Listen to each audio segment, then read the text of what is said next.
Chapitre numéro 4.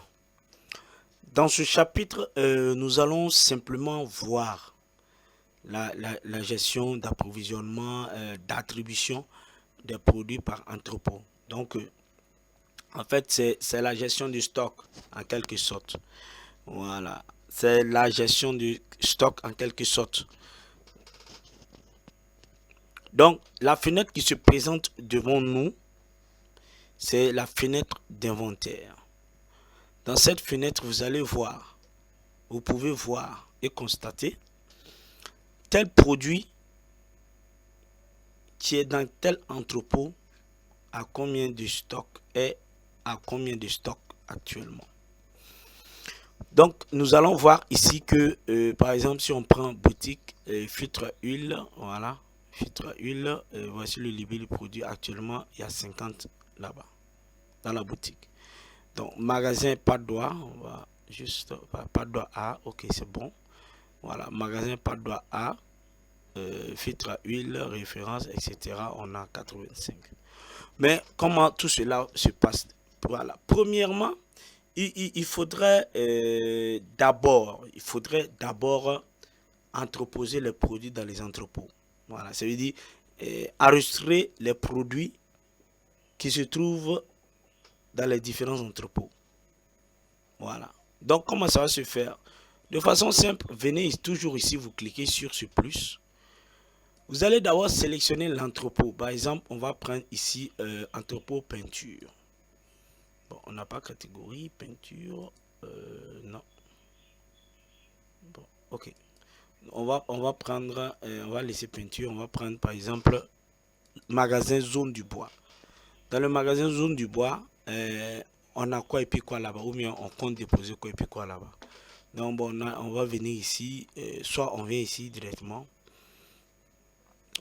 Nous allons sélectionner par exemple, on n'a pas enregistré de produits, ordinateur bureau. Bon oui, ordinateur bureau, oui. Nous allons venir ici, voilà, vous voyez, on prend en référence et le produit sort. Voilà. On sélectionne la catégorie référence et le produit sort, mais c'est pas obligé. Vous pouvez aussi venir directement sélectionner le produit et le reste va s'afficher. Voilà. Donc on vient ici pour voir si le produit est stockable ou pas. Parce que ici aussi les services seront enregistrés.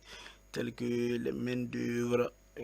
Si les main d'œuvre, certaines main d'œuvre ont des prix. Ou bien certains services qu'on ne peut pas quantifier ont des prix. Voilà. Pour vous permettre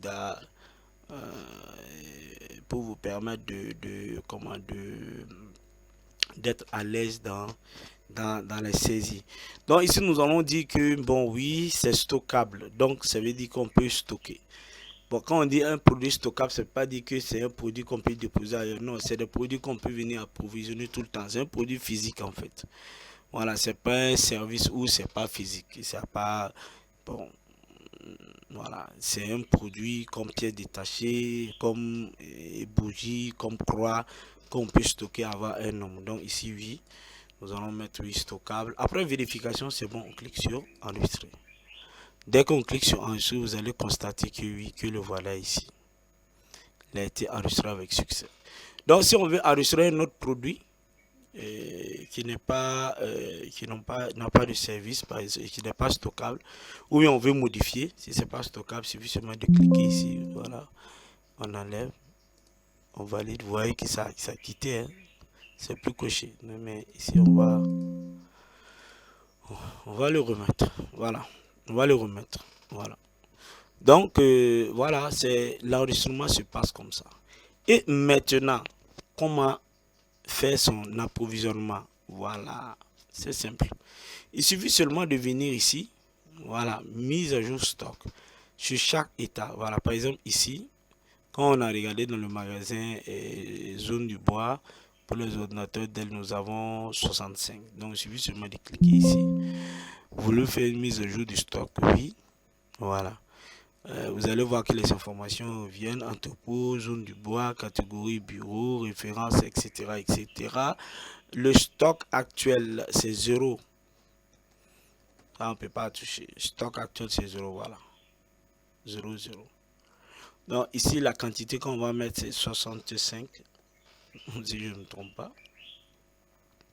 Le motif, comme c'est une entrée, on n'est pas obligé de... Nous ne sommes pas obligés de remplir. Ça peut laisser, il n'y a pas de souci. C'est une entrée. Mais si nous désirons ajouter quelque chose ou bien dire quelque chose, nous allons mettre. Donc comme c'est une entrée, ça vient s'ajouter dans le stock. Vous allez voir quand je vais cliquer, automatiquement le 0 va devenir 65. Donc nous allons cliquer ici et vous allez voir que c'est devenu 65. Voilà. Maintenant, par exemple, si il y a une sortie, voilà, une sortie de stock. Par exemple, ici, dans le magasin zone du bois, filtre à huile, 400 litres, etc. Bon, il y a eu 5 qui sont endommagés et on doit le retirer de façon simple. C'est on clique ici encore. On veut faire la mise à jour du stock parce que c'est pas la totalité qui est là. Il y a d'autres qui sont gâtés. Donc, nous allons cliquer sur oui. Après avoir cliqué sur oui, nous allons venir ici faire une sortie. Donc on va dire que c'est 5 qui sont gâtés. Nous allons mettre 5 motif, on va dire bon, on peut mettre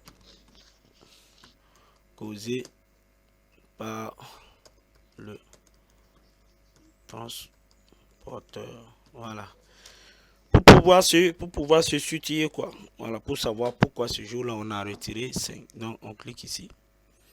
Automatiquement vous allez voir que comme c'est une sortie, donc comme c'est une sortie, ça veut dire on veut enlever dans le stock, c'est normal que ça va diminuer. Au lieu de 125, nous avons 120.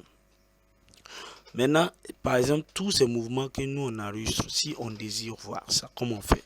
C'est simple, nous venons ici, nous cliquons. Voilà, donc ici, nous voyons la liste des mouvements du stock. Dans cette liste, de façon simple, nous voyons tout. Voilà, nous savons à quelle heure, qui a enregistré, qui a fait entrer, qui a fait sortir, etc., etc. Tout se retrouve ici, le mouvement de stock de tous les produits. Donc ici, nous avons les dates, les entrepôts, les catégories, les produits, les libellés, bon, bien sûr que c'est stockable. Nous avons les statuts, si c'est une sortie, une entrée, nous avons les quantités et qui a fait l'enregistrement. Son nom apparaît au niveau de l'identifiant.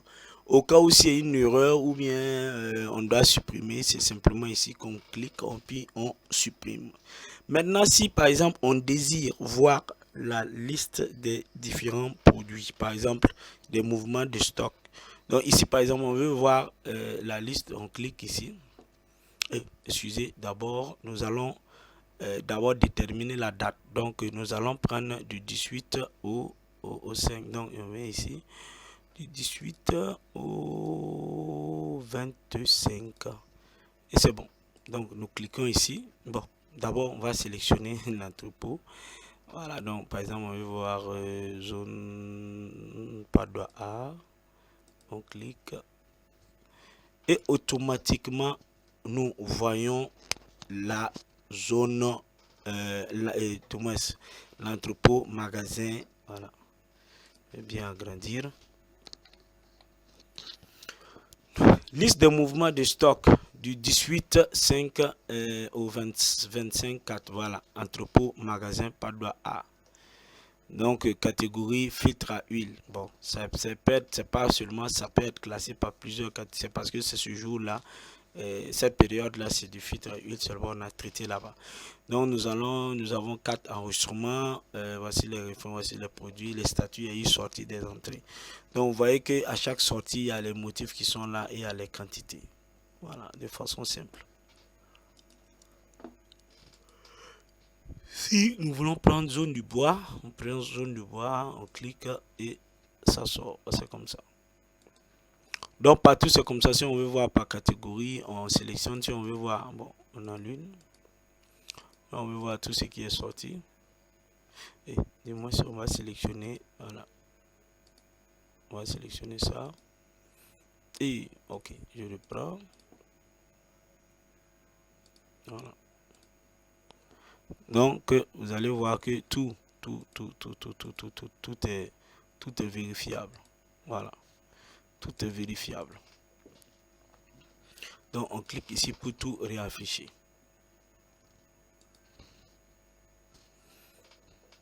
Donc fin de ce chapitre.